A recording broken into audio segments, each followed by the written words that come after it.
Vande Mataram. Friends, धीर श्रवण या धैर्यपूर्वक श्रवण करना क्यों आवश्यक है? पेशेंस हियरिंग का क्या महत्व है? What is the importance? आइए इस विषय पर हम लोग थोड़ी चर्चा करें। आपको बता दें कि सभी प्रकार के ज्ञान को ग्रहण करने का या आत्मसात करने का स्रोत है श्रवण।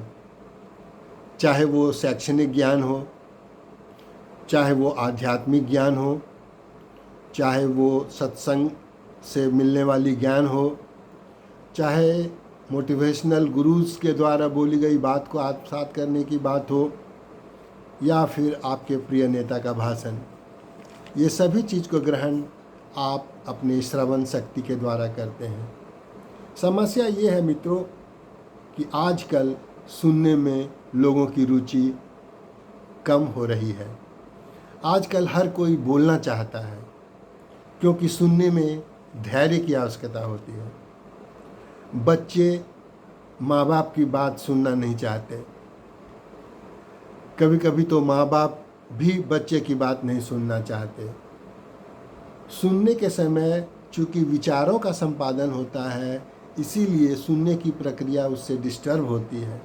इसीलिए धीर श्रवण आवश्यक है।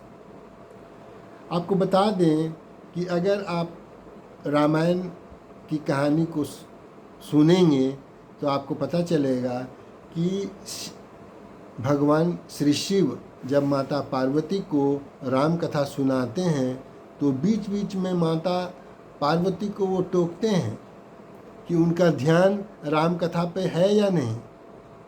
इसका मुख्य उद्देश्य है कि उनका ध्यान, उनका श्रवण कथा में ही रहे, इधर उधर ना भटके।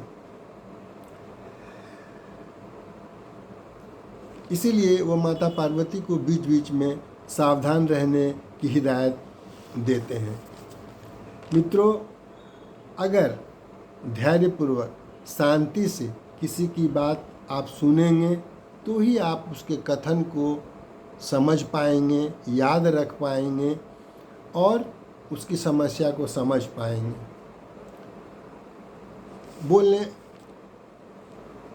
इसलिए आप देखेंगे या आप पाएंगे कि जितने बड़े बड़े एग्जीक्यूटिव्स होते हैं, जजेस होते हैं, बड़े बड़े आपके नेता ही हैं जो भाषण तो देते हैं, लेकिन जब सुनने की बात आती है तो वो लोग अद्भुत श्रेणी के श्रोता होते हैं। जजेस में अगर ये क्वालिटी न हो तब तो वो फेयर जजमेंट ही नहीं कर पाएंगे, क्योंकि उनका सारा निर्णय सुनने के ऊपर ही निर्भर होता है। उसी तरह एग्जीक्यूटिव्स बड़े बड़े निर्णय लेते हैं, अगर वो ध्यानपूर्वक नहीं सुनेंगे तो वो निर्णय नहीं ले पाएंगे। इसीलिए कहा भी गया है कि if you here rightly you will think rightly, you will speak rightly and you will do rightly. अभी के लिए बस इतना ही। धन्यवाद। लेकिन आप इस वीडियो को लाइक करना, सब्सक्राइब करना नहीं भूलिएगा और अपना कमेंट्स भी अवश्य दें ताकि मैं फिर इस प्रकार के किसी और विषय के साथ आपके सामने आ सकूं। धन्यवाद।